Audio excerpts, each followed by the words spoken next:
the chances that Lamar Jackson goes out there and outplays Phillip Rivers again? Chances? Yeah.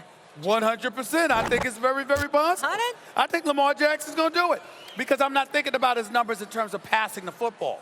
I'm talking about impact and, again, who you're going against. Now, we've raved about the Los Angeles Chargers, and I'm so proud I didn't bring up San Diego. I said the Los Angeles Chargers, okay? We understand that they're well-balanced, and I also want to give the Chargers credit in this regard.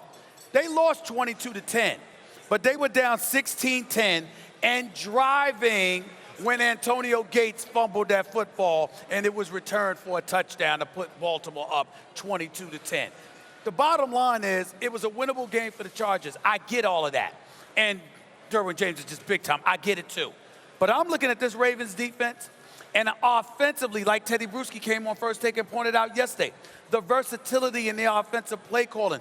You stop because you got to rewind, go back. Thank God they got TiVo and all of that stuff to rewind the film back to see what's going on, because this is not typical. This is not conventional. You're not preparing for Joe Flacco. You're preparing against a guy who, Lamar Jackson, do y'all realize this? Since Lamar Jackson was a starting quarterback for the Ravens this year, he's the leading rusher in the NFL.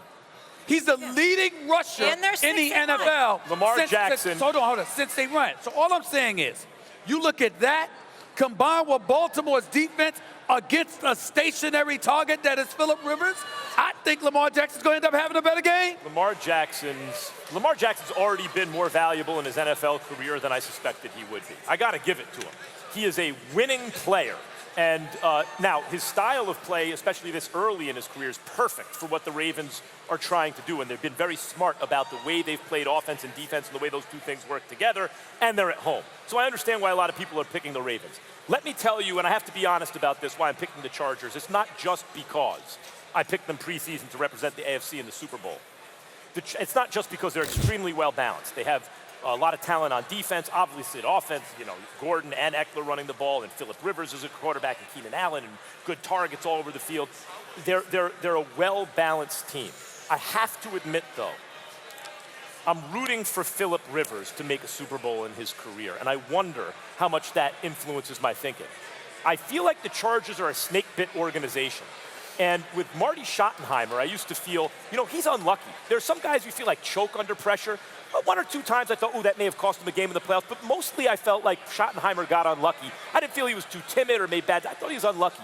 And I felt that way about Phillip Rivers, but I have to admit, if he loses now, history is not going to remember the fact that it was a really tough styles matchup on the road.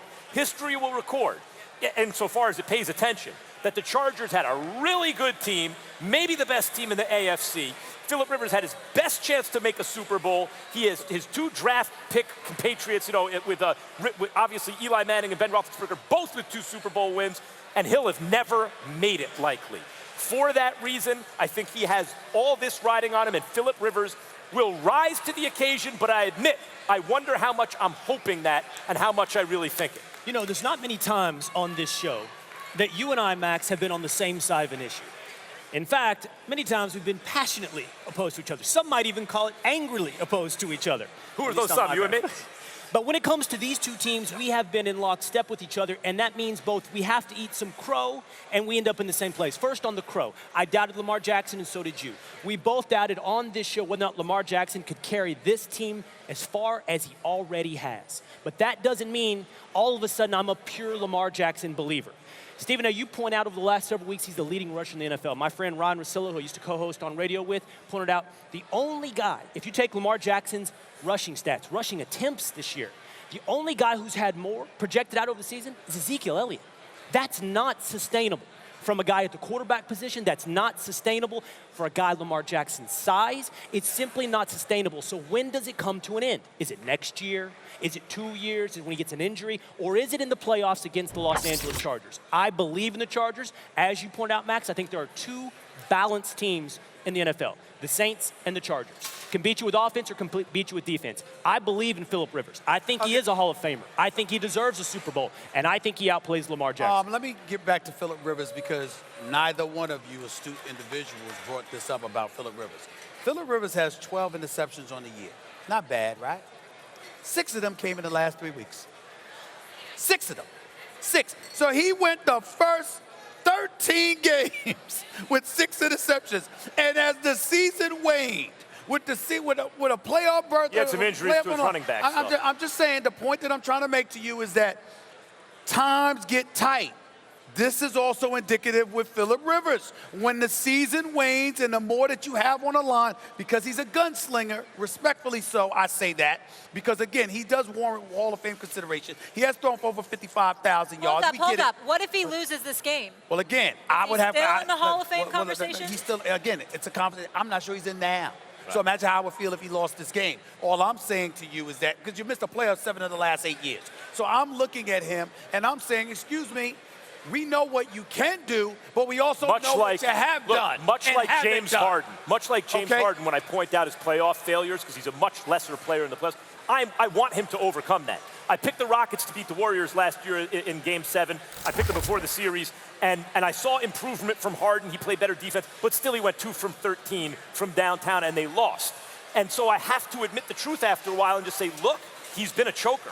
And with Phillip Rivers, I guess what I'm saying is I picked the Rockets and I picked Harden last year and I was wrong. I want to be right about Phillip Rivers. I don't want him to choke. I have to admit, I'm afraid he will. I'm saying he won't, but I have a certain amount of trepidation about there's just so much pressure on him. If he makes a bad decision in the moment of truth, it will define his career largely right now.